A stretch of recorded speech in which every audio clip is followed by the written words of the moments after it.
I will, all right, yeah, I will start. So basically, I plan to start slowly by also giving like motivation and background of the problem, and at the very end, like talk about the more of the big picture of interesting directions and problems here in the setting. So I'm generally very interested in this topic of big data coming from ubiquitous sensing. So we have been able to generate tons of data from like sensors associated with smart devices, portable devices that we carry, and also from sensors embedded in the environment. So if we look at research progress in the past 10, 20 years, we're able to start to understand from a data perspective, human activities, interactions with each other and with the environment.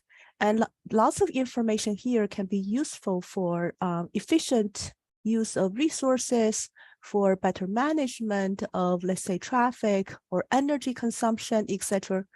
So right now, if we look at what we have the following picture, where we have successfully built sensors, different modality to collect data.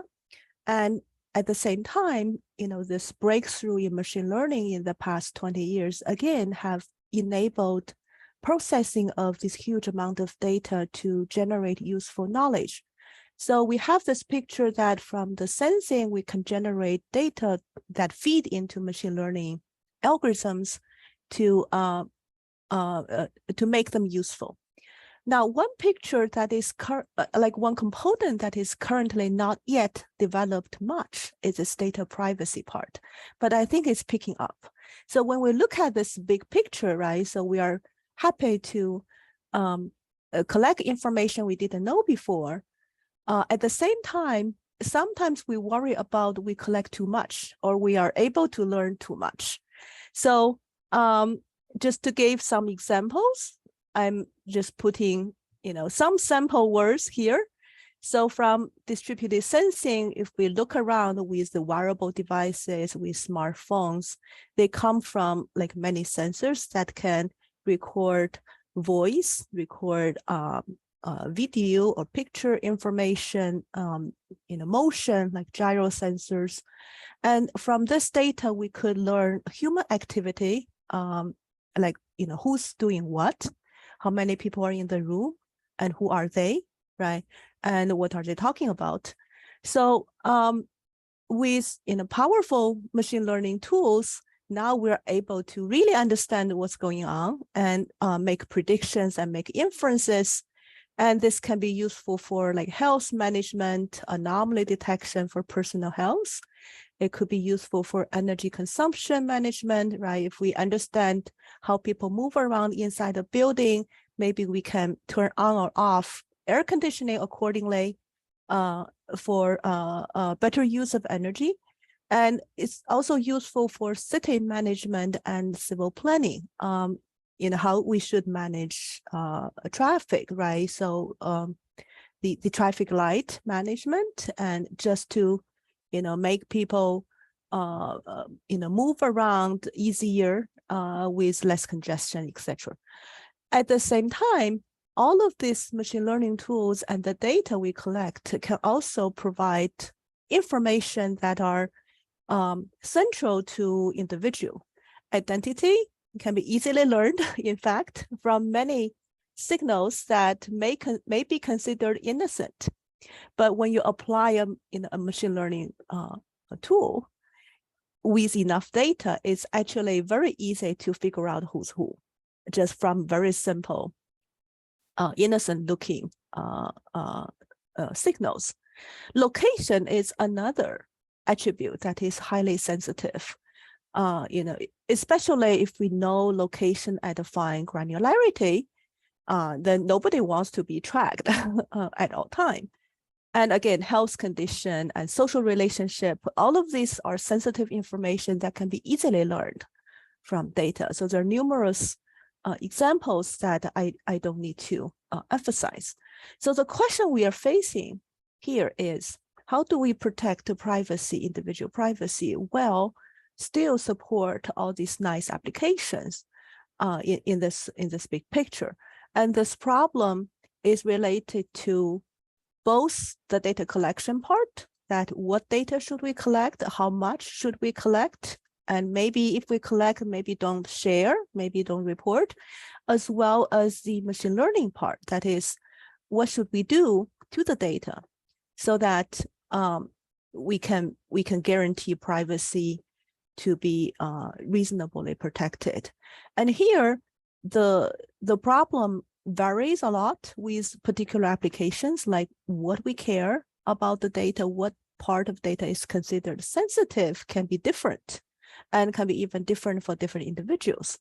So this is the big motivation that basically bring me to this set of problems that I'm going to talk about.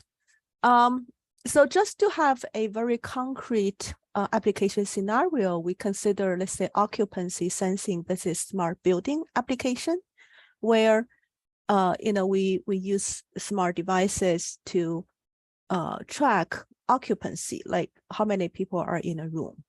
And with this, again, we can do smart management of temperature, of air conditioning, and so on. And the privacy concern obviously would be location and identity. So we want to make sure nobody would feel to be being tracked all the time. And ideally, we want to have certain guarantee that we can say, okay, the chance that we can reveal your identity from this data we collect is minimized or is bounded. And location is another thing. Maybe we want to say the chance that we can pin down your location at a particular time is again bounded within safety margin of the individual. So when we talk about this problem, then the first thing we will need to say is, what is a privacy model? And there are many privacy models in the literature. So I'm going to talk about differential privacy, which is one of the models. And there are good reasons why people like this model and it's useful. But towards the end of the talk, I also want to say limitations of using differential privacy as a model, or actually using any model. There's always limitations. So the outline of my talk is to first to give a quick review of differential privacy. So if not everyone is familiar with it, so that's okay. I'm going to give a quick review of what it is and how to design differential privacy mechanisms. If you're familiar with differential privacy, this part might be a little boring. And then we'll look at, when we apply the model differential privacy to distributed data collection and sensing, then what are the problems and how to address them. And at the very end, we'll again look at the big picture of where we are. I feel like we're only scratching the surface, and there are more problems that need to be worked on.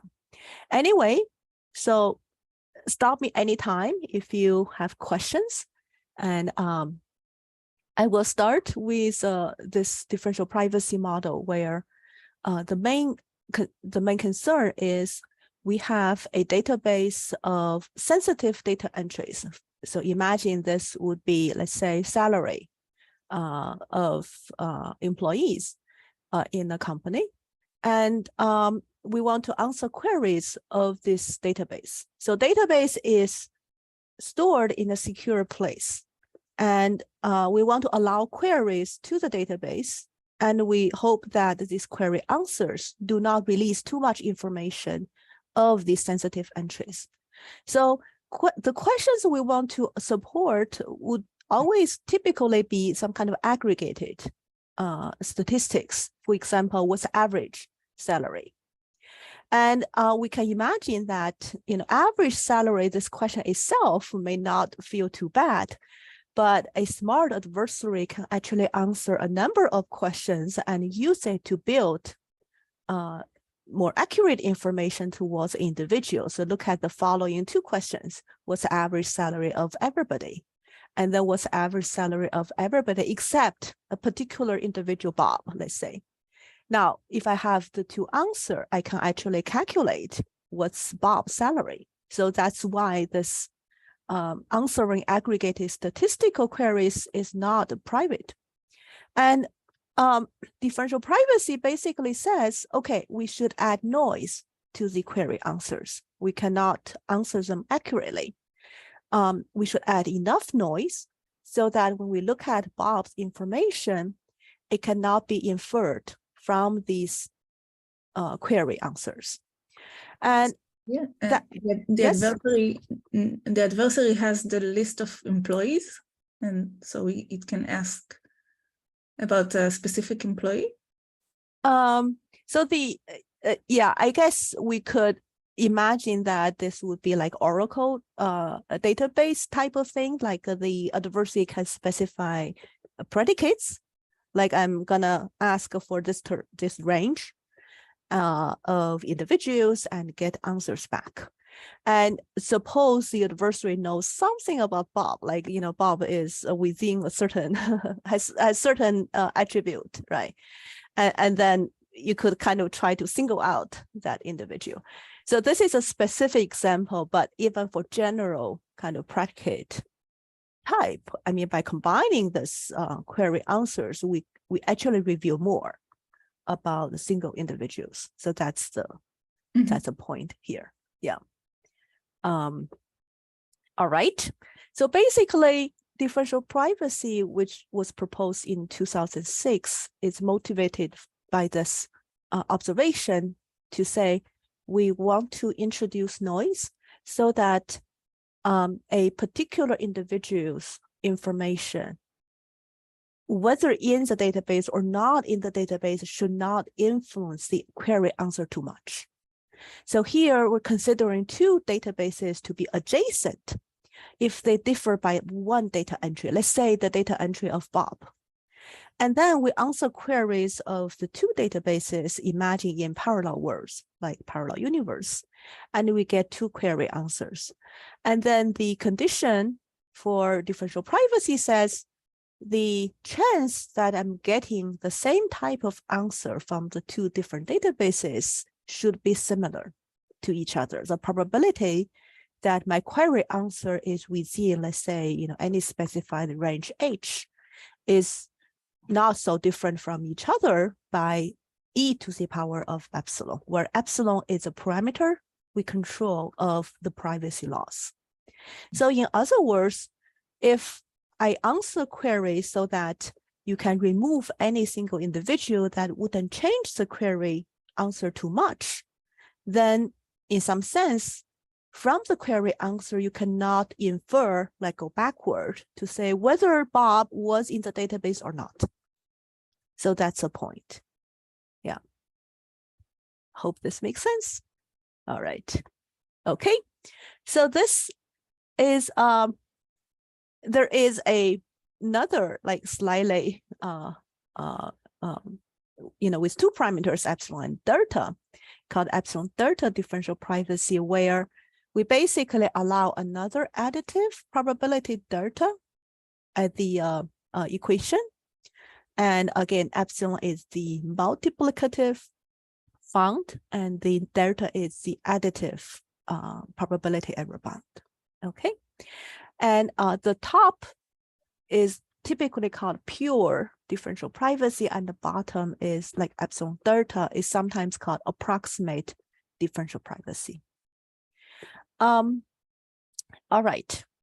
So moving on, I want to just introduce one example of how to design differential privacy mechanisms to, again, like give the idea of, how to work things out. So one of the classical design is called Laplace mechanism, where we add noise, and the noise we add is coming from a Laplace distribution. And I'm drawing different pictures, like pictures of different Laplace distributions down at the bottom. But basically, it's kind of, you have exponential tail and it's symmetric. So you could have positive error or negative error. And the parameter B here basically decide how sharp the distribution is. Like it's a sharp peak or flat. And what we do in differential privacy is when we get a query answer, the accurate answer, we're going to add a noise to the answer. And then the natural question would be, how large is the noise? The noise intuitively should be decided by sensitivity, which is formally defined in the following. That is, the sensitivity of the function, here is a query function, is the largest possible difference in the output between any pair of adjacent databases. Basically, I take a database with Bob and I take a database without Bob's information, and I look at the query answer and I look at the difference. And now I will basically try this for all possible pairs of neighboring databases. It takes the largest difference, and that is sensitivity of the function. So intuitively, if a single individual can change the function by this much, like delta F, I should add noise with magnitude roughly this big so that I can hide this difference. And that's... So the noise is added to the database or to the query function? To the query answer, So once I get the query, I will add a noise. The noise has a magnitude kind of tailored by the sensitivity and may go up or down, again, because I don't know where I am, right? But with certain probability so that I can kind of hide this much of a difference in the output. And so basically, here is like the design of Laplace mechanism, which says, let's add a noise, which takes from the distribution with parameter delta F, the sensitivity over epsilon.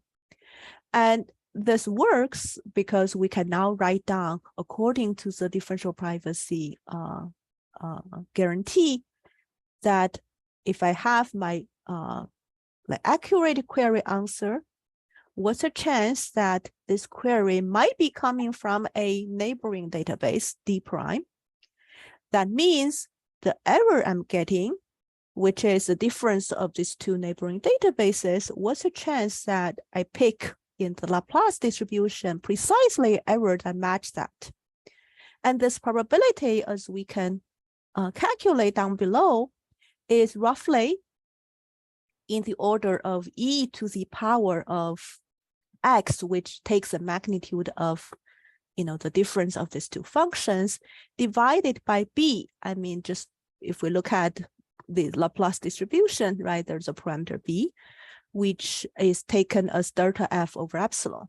So we just plug in the parameter choice, and here in this range, the top part, which is a specific difference, is no greater than the sensitivity, which is the highest possible difference, and therefore the whole thing is bounded by e to the power of epsilon, and that's precisely what we want in the DP guarantee. So basically, by adding noise to the query output, I'm able to hide the differences or influence that a particular individual can make. And this basically makes sure that with the query output, if I want to go backward and to infer any single individual, I would have difficulty. Okay. So this is Laplace mechanism, and people also talk about Gaussian mechanism. That is, let's add a Gaussian distribution like a noise, and that typically gives epsilon delta differential privacy because the tail, the Gaussian tail, is slightly different from Laplace distribution, and that parameter delta is able to capture that. Anyway, I'm skipping that. So the reason that differential privacy has been very popular, especially in theoretical computer science, is due to a number of nice properties. One of them is called composition. That is, if I have a database and I'm gonna issue multiple queries to the database, then you can imagine the more queries I answer, the more information I'm releasing about data in the database. And specifically, if I answer 2 queries and I have epsilon differential privacy for each one of them, then after the 2 query, I actually have differential privacy with parameter 2 epsilon, like you have the summation of this privacy budget. So formally, composition, actually here is simple composition says, if I have 2 randomized algorithms that provide epsilon 1, epsilon 2 differential privacy respectively, then the output, like combining them, I will get the summation of the privacy budget. And this basically is useful when in applications we want to control how much information we can release. So if we are given a total budget, then we can decide how to allocate that among all the queries. And maybe at some point when we feel like, okay, the privacy budget has reached the bar, then maybe we should stop answering additional queries. So this make it easier to manage what has been done to the database and to understand, how much information could have been released. Another very useful property is post-processing. That is everything we said, because we're bounding this probability of answering, getting the same answer from 2 databases. This whole thing works when we apply post-processing. So once we get the query answer, we can imagine maybe later on we take the query answer and we do additional things on top of it, this perturbed answer. And that's okay. We don't lose differential privacy. So any kind of post-processing on the data, we still enjoy that same differential privacy guarantee. So this again make it simple in data management, that once we publish data or answer according to a privacy budget, we don't have to worry about, what's going to be done, on this query answer afterwards. All right, so that's a very quick, like 10-minute review of differential privacy. So I'm now going to move on to when we apply this into a concrete scenario, what are the new challenges? What are the challenges and new challenges? Okay, any questions so far? All right, very good. So basically, when we apply differential privacy, then we care about a number of things. One is we care about accuracy. There's always this utility privacy trade-off.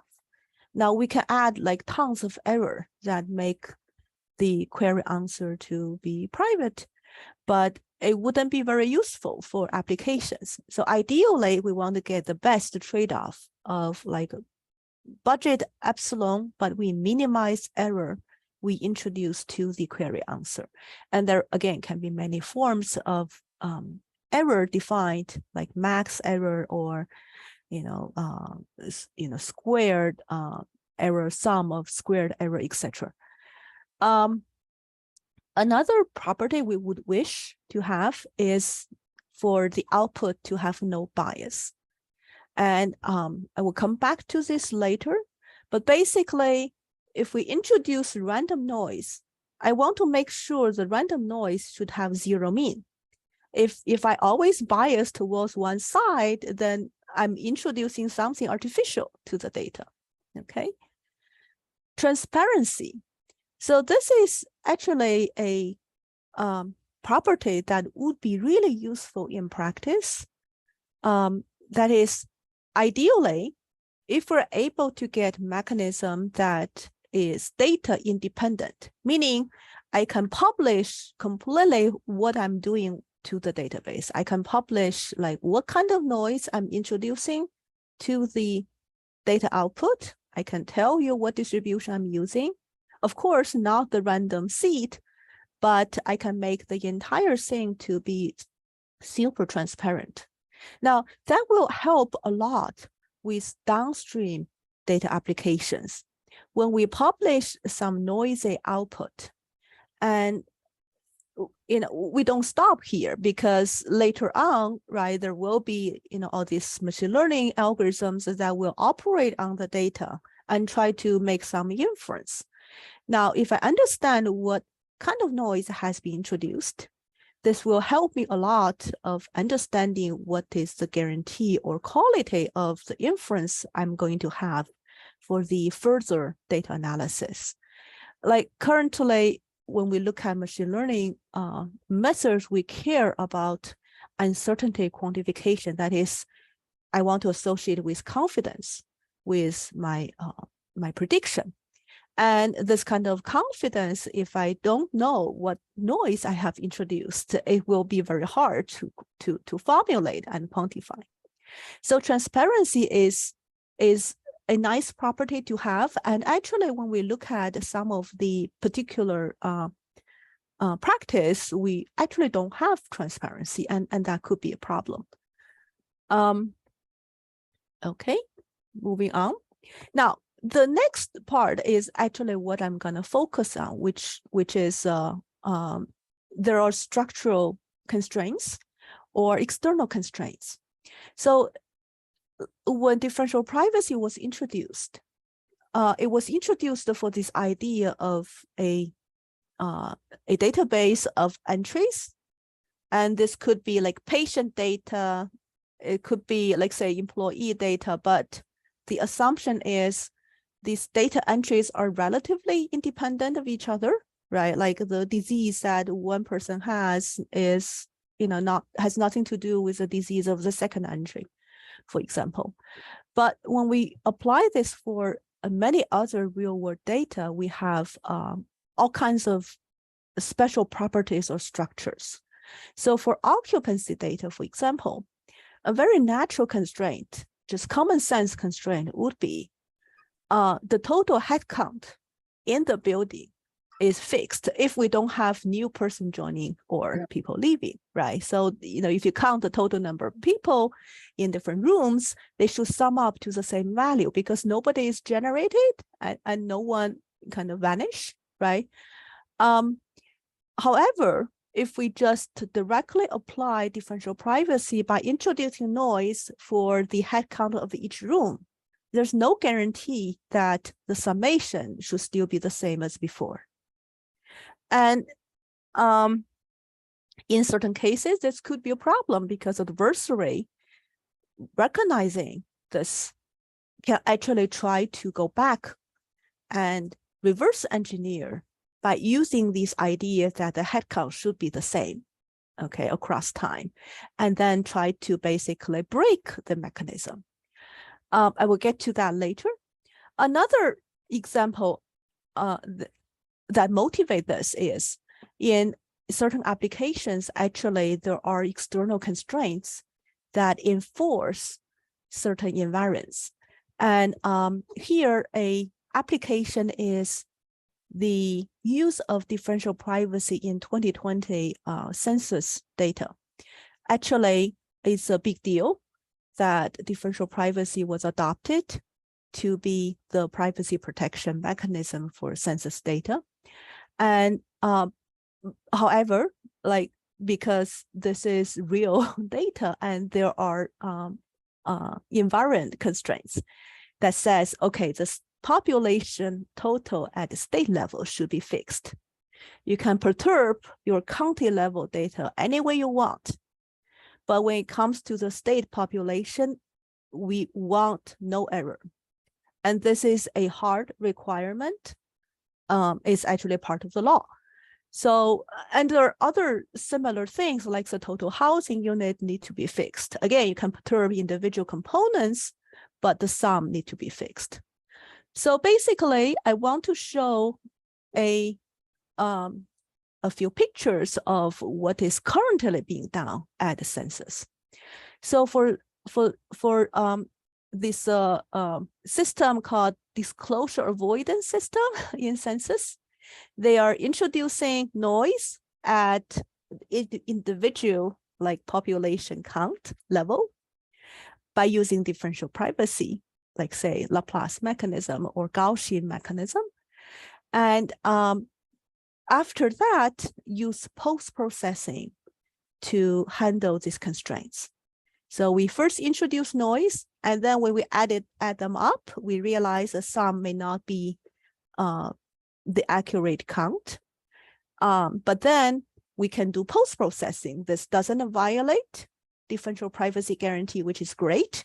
So consider, like say, the feasible range to be the collection of count with the sum to be fixed as the accurate total. We do projection of the perturbed value to that feasible set, and then take that projected point to be the final output. So first of all, in this entire practice, differential privacy is satisfied, so no problem. But the problem is we start to see bias. We start to see basically this other kind of artificial trends introduced to the data.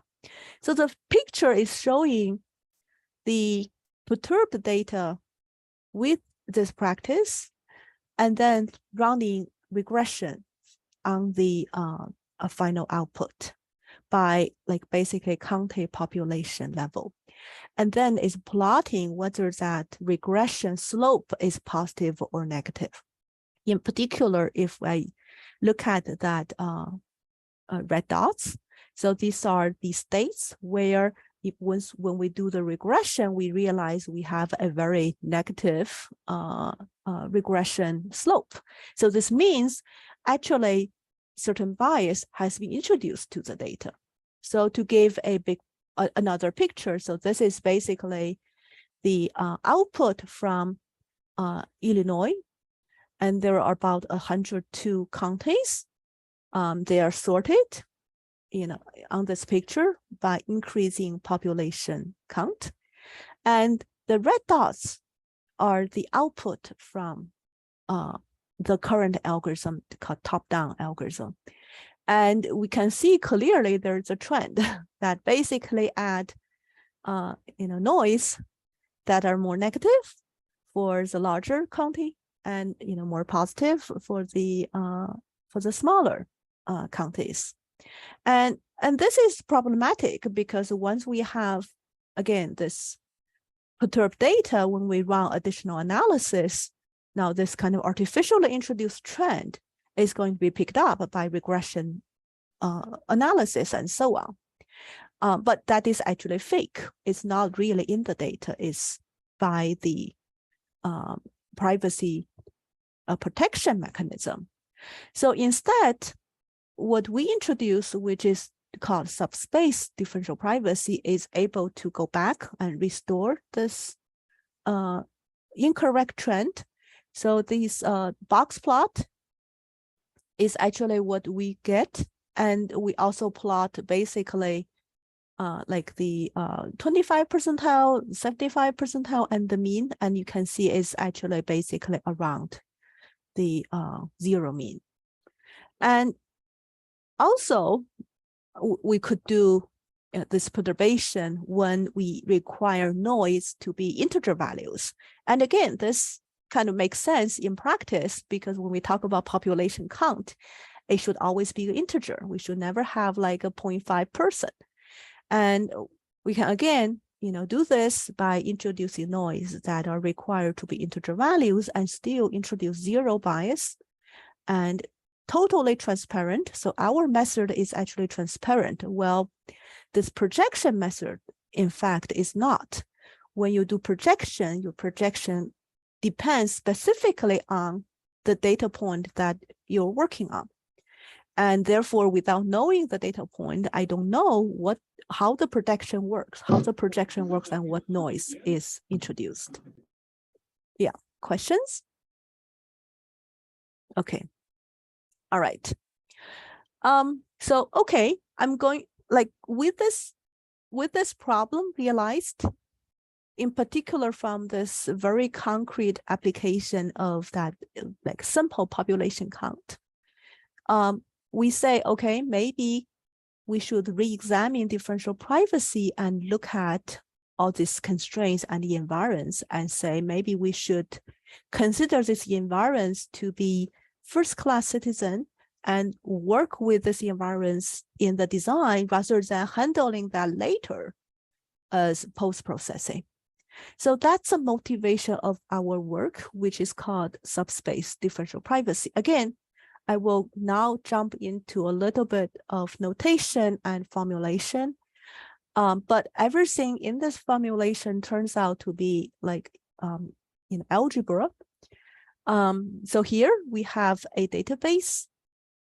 We have like n entries in the database, x1, x2 to xn. And we formulate a histogram because the entries might have data that repeat. So for example, if we have a universe of like 4 possible elements A, B, C, D, and my data could be, for example, 4 data points, B and A appear twice, like A, and then C. And the histogram basically is a vector that says how many elements I see. So I see A twice, I see B once, I see C once, and then D I don't see. Okay, so we have a database that could be written as the form of a histogram, and we answer counting queries, like sample queries, counting query, return the counts by a predicate. So like predicates specify, what type of entries I want, and I just want to know how many of these type of entries I have in the database. Okay, so for example, we could ask how many entries of type A and C are there? And then I should give the answer of 3 because I have 2 A's and 1 C. Or in other words, my query could be formulated as a query matrix where I basically put a 1 if that element, according to the query predicate, belongs to my query set. Here, I have just one single query, so my query database is super simple, just one row. But in general, you can imagine a number of queries. So now I have a matrix of the query. When I multiply that query matrix with the histogram vector, I will get my answer, and this is the accurate answer. So this is the setup we work with. And when we introduce noise, we're going to introduce noise basically as like how we apply this query matrix on the histogram. Okay, so the differential privacy mechanism we introduce, we call it M of X. And then we have linear invariance, that is, the kind of invariance that application demand. And these are quantified by a constraint called C. So ideally, I want the output of the differential privacy mechanism to meet the same set of constraints. So basically, C times the output of the mechanism is going to be the same as C times the accurate answer, which is A of X. And this should work for all possible database X. And this is a setup that we want to work with these environments directly in the design of the perturbation mechanism. So remark, first of all, this modification actually would require redefine differential privacy in a way. In differential privacy, we are considering 2 databases that differ by 1 entry. But if that would make the 2 databases not meeting the same constraints, then we really cannot compare them anymore. because we're working under this umbrella that the constraint should be satisfied all time. And therefore, we actually need to redefine by taking only this requirement within the subspace where the constraints are satisfied. So think about the constraint that the summation need to be fixed. So the simple setting is, I actually have a subspace that I can work within, that the sum is fixed. And I'm not working in the full space, but limit myself in that linear subspace. So my differential privacy guarantee should also be limited only within that subspace, if this is all the data I can work with. So that's a modification compared to the classical DP, where I'm adding a projection matrix to this mechanism and only look at everything when projected down to the subspace, whether I satisfy DP property. Okay. Yes, so can you explain again what is a PN? So PN is basically projection to the null space of the constraints that I will get to in the next picture. So basically, I have to limit myself in that subspace where constraints are met. And therefore, we talk about everything like differential privacy only within that subspace and not in the full space. Because actually, I don't care about databases that do not lie within the subspace. And if we do include them, then this inequality wouldn't work because I have probability 0 of getting that, essentially. Yeah. And another question, you assume actually that your elements in the database are integers? At the like here, no, not yet, but later I do. Yeah. Okay. So, okay, basically the framework is to say, again, if we look at the picture, I have this linear subspace that I need to work. And I have my mechanism, which is M of X. But again, in algebra, when you have Mx, I can actually separate into summation of two vectors. One is within the space, one is project, kind of orthogonal to the space. And basically, I can't do anything for that orthogonal part. So that part has to be exactly the same as the original accurate data. But I can do something for that vector within the subspace. Because here, within the subspace, constraints are satisfied. So I can kind of change or add noise to this vector within the subspace and do my differential privacy discussion here. So basically, if we look at, in general, I have my mechanism. I'm separating into the part which, the first part is in the row space. Second part is in the null space. The part in row space is not something I can modify, because this is specified by the constraint and the real data. But the part in the null space, I'm going to make sure that part is differentially private. So this is modification of the original differential privacy mechanism to fit within, this specific linear constraints. And there are a number of ways we could introduce noise in this manner. Basically, we call projection versus extension. Now, projection says, I will just take a standard differentially private mechanism in the full space, but work around with this error vector to make sure it fits into the subspace DP definition. In particular, I'm going to take the error project into the space, which is this projection part. And for that projection part, I will only add this noise to the final output. And the orthogonal part, I will throw away. And here, basically, that's what we're doing. So this orthogonal part actually is still there. nothing's changed, but the part which is projected within the space, I'm adding only that part of the noise to the final output. And again, we can work out, linear constraints, invariance work out, and also we can basically bound the error by, this projection into the subspace. So another way to get it, here we need to first design a DP mechanism for the full space and then do the projection. Actually, we don't need to do that.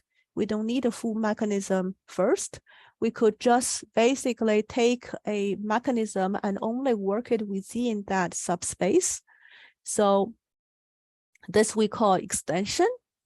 But again, the same idea that my error should be only within that subspace, and and again, I'm going to append, everything else, to make it add the orthogonal part to it and to make it work. But my constraints and my error are basically discussed in the subspace setting. So this is actually kind of sketchy, but this is the method behind the plot that I show in the very beginning. And Amrit, you asked about, oh, okay, I'll get to that later, the integer part. But before that, let me say a few words about modifying everything into the subspace. So for both the projection and extension mechanism, we can show that the mechanism now has no bias if M, the full mechanism we work with, is unbiased. And that is true for both Laplace mechanism and Gaussian mechanism, because these are basically symmetric, like round shape distributions. And therefore we have guarantee that no bias is introduced. And the extension mechanism can also make sure that optimality of this mechanism translates to optimality of the subspace mechanism. Here, optimality means the best trade-off of utility, which is error bound, versus this differential privacy budget. And in my opinion, I think the best advantage of this is transparency. That whenever we do post-processing, then the mechanism immediately becomes not transparent, because post-processing, exactly what we do depends on the data. Here, everything depends only on the invariant matrix C and has nothing to do with the real data. And the invariance, for example, take the census setting, the invariance is public knowledge. I need the summation of the county level count to be fixed. So this is a simple linear constraint that could be written down. And you can have a number of these constraints that can all be written down and can be made public. Everyone knows about it. And my mechanism only depends on this information. So I can actually work out, all of these error, how I should introduce this error and publish the entire recipe about this perturbation. And that is very useful later when we do post-processing and when we do another kind of analysis, we understand what kind of error was introduced. And if I want to bound the uncertainty level of this introduced noise, I'm able to do that kind of analysis downstream. And also, this transparency enables this distributed implementation in a sense that is actually, when we have data coming from different contributors, maybe these data contributors want to add noise on their side before data is transported to the central server. And this is possible, again, because the mechanism is transparent.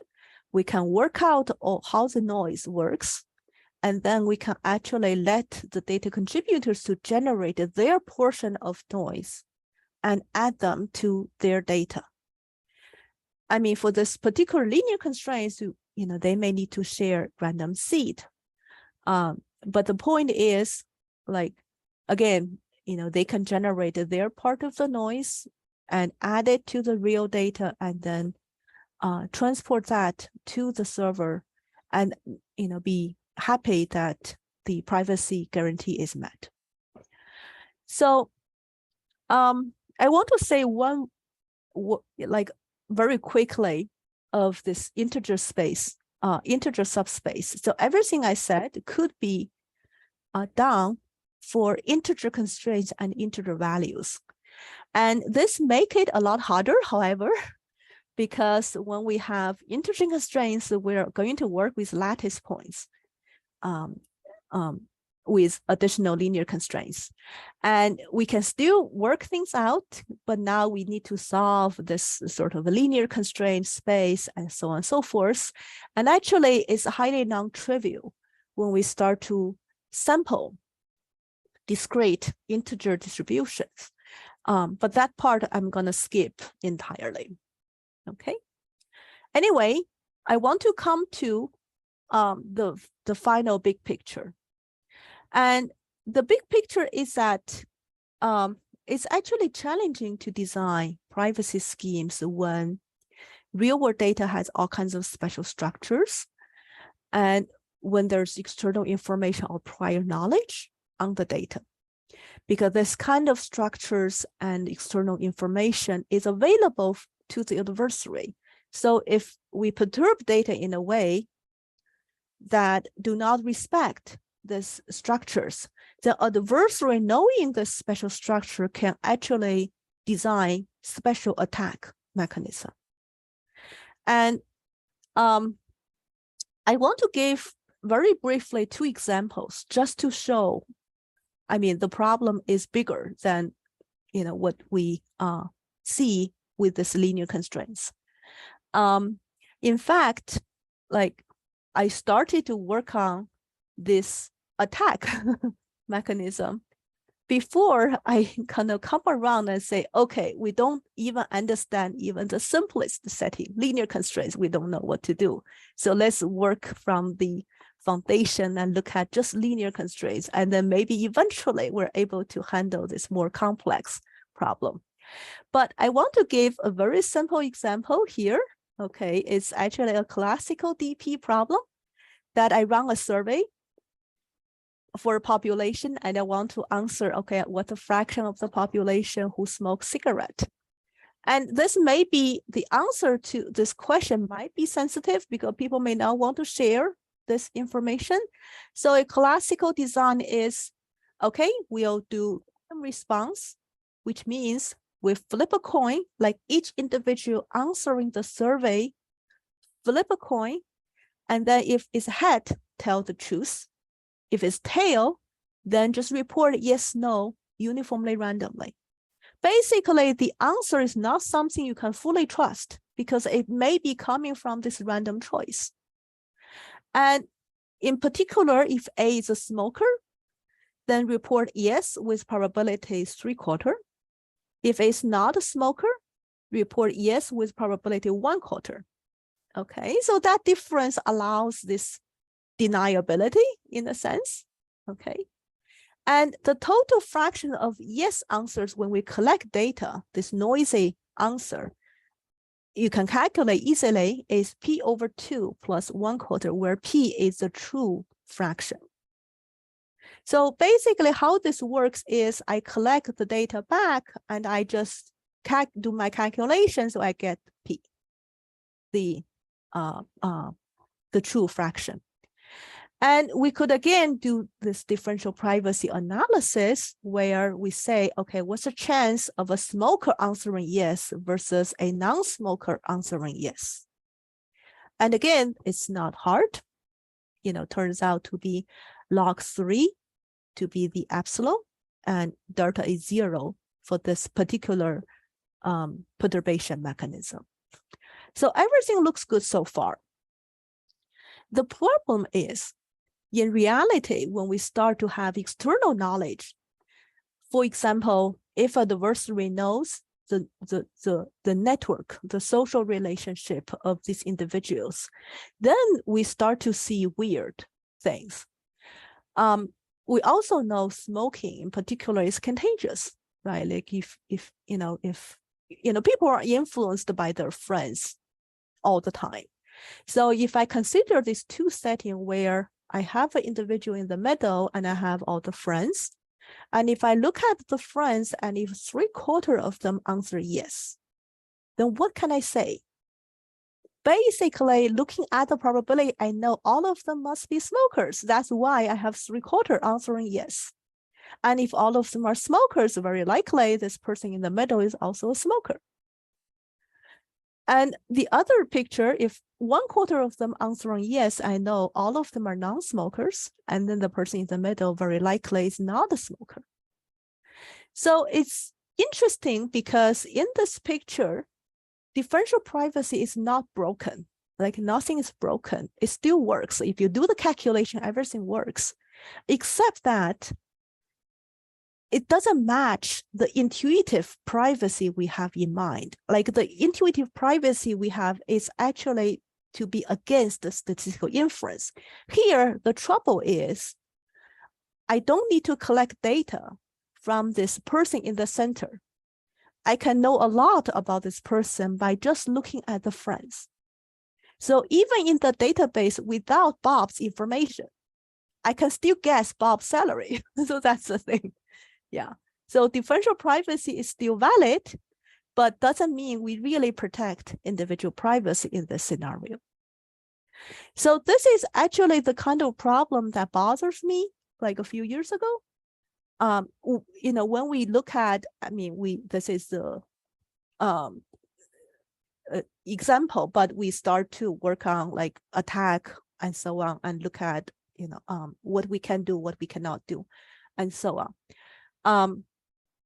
More generally, this kind of setting appears everywhere.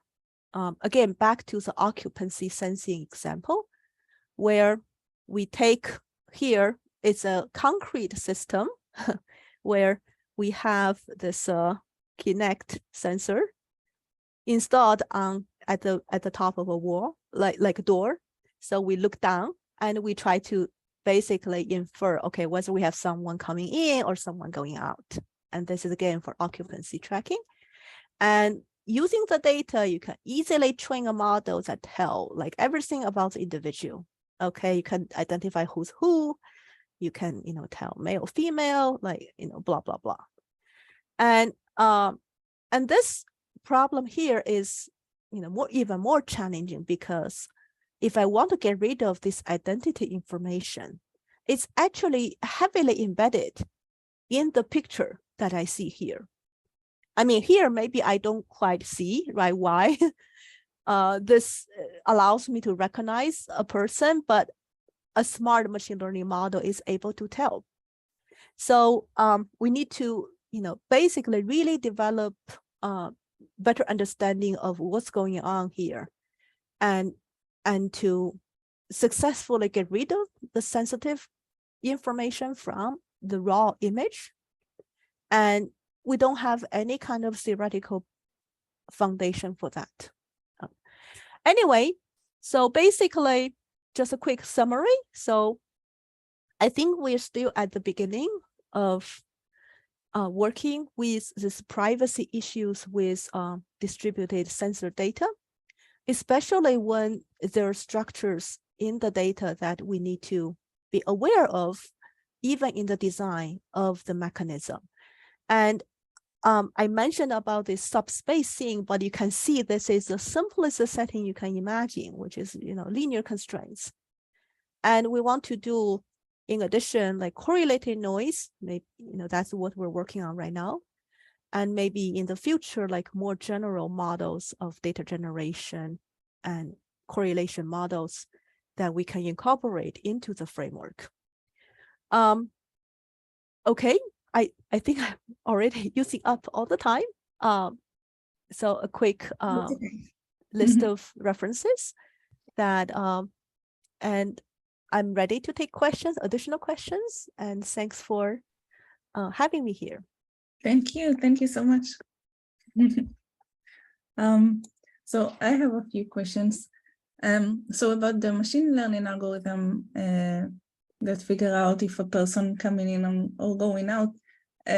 So here you will have to change the data actually, right? I mean, That's right. Yeah. the privacy would be like on the database. You need to change the database so that the Yes. algorithm would not know. Mm-hmm. Right. Yeah. That's an excellent question. So basically here, especially in this scenario, actually people would prefer to do the perturbation locally. So it's generally called local differential privacy. That is, I should have the image like perturbed or transformed before I send it out. In lots of scenarios, we don't trust the outside, collector, right? So we want to make sure, any image that leave my machine, leave my device, should be safe, right? So we actually had a method that works for this setting as a practical solution. So basically, we develop a GAN model to perturb data. And we basically train the model to say, okay, add noise so that for the output for the perturbed data, I want this identity information not learned. But still, I mean, does this algorithm should know what is what will the next, the algorithm that figures out if a person going in or going out. I mean, that's right. Yeah. You need to know also the other algorithm. Exactly. So basically we make it so that we have concrete constraints, like say, okay, certain attributes, I want them removed. And also this going in and going out kind of would be utility attributes that I still want them to be preserved. So basically, I hope to generate perturbation such that for the perturbed data, if I run additional classifiers on the data, I want certain classifiers to be successful, but other classifiers to fail.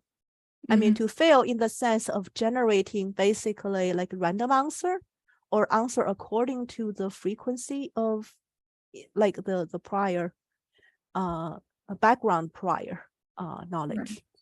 So, but that one is a practical solution, like, something that make it work.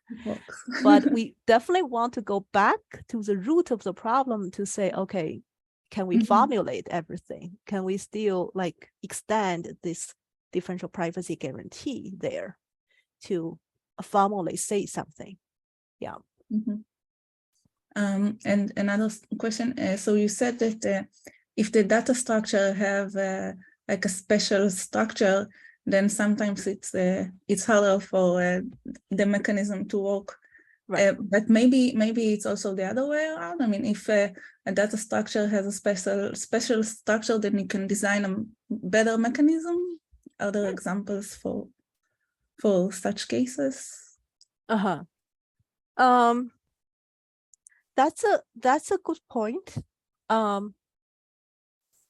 I don't have any concrete example for that, but I want to say that the problem heavily depends on the particular application we work with.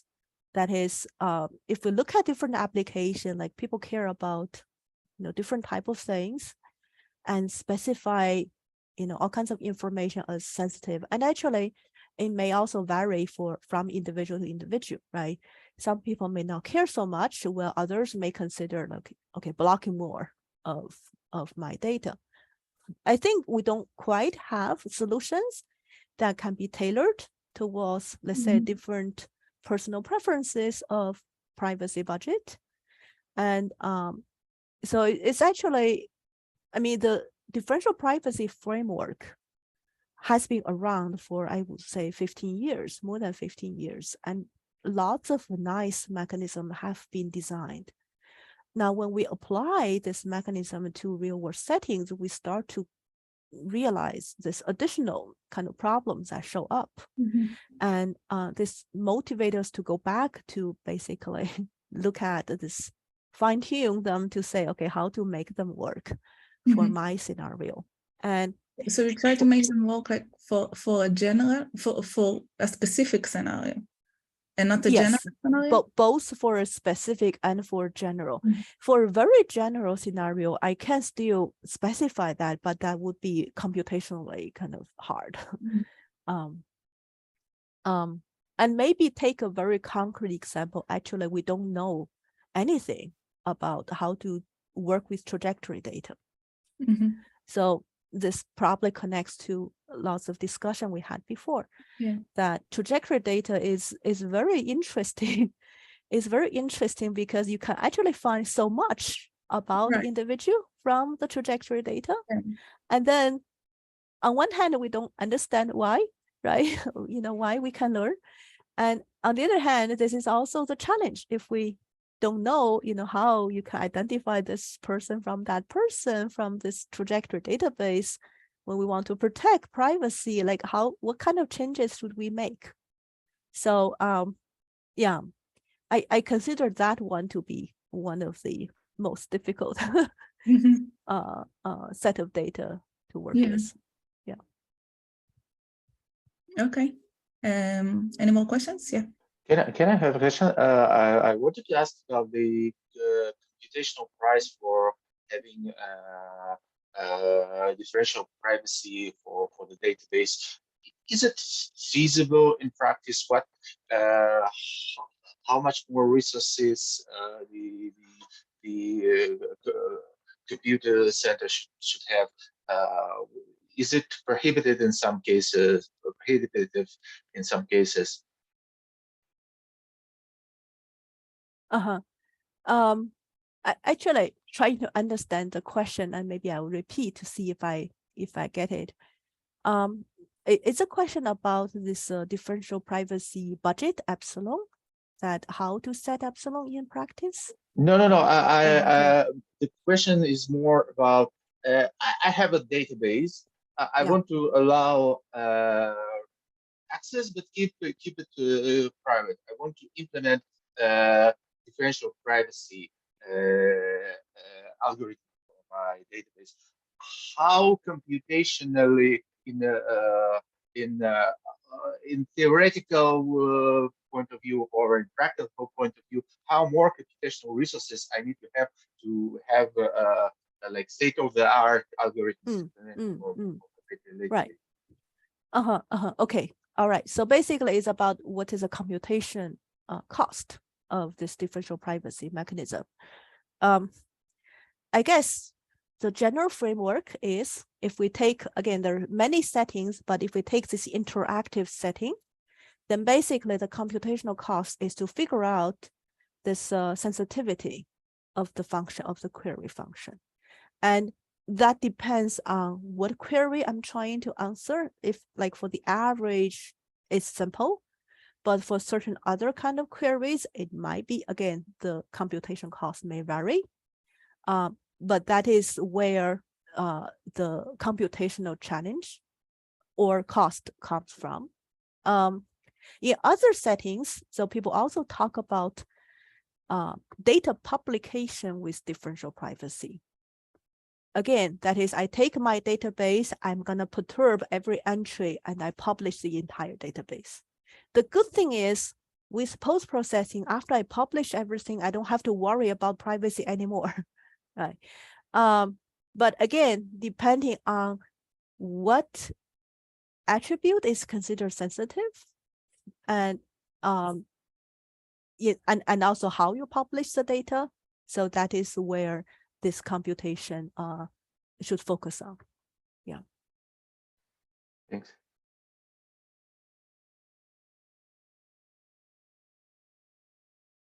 Any more questions?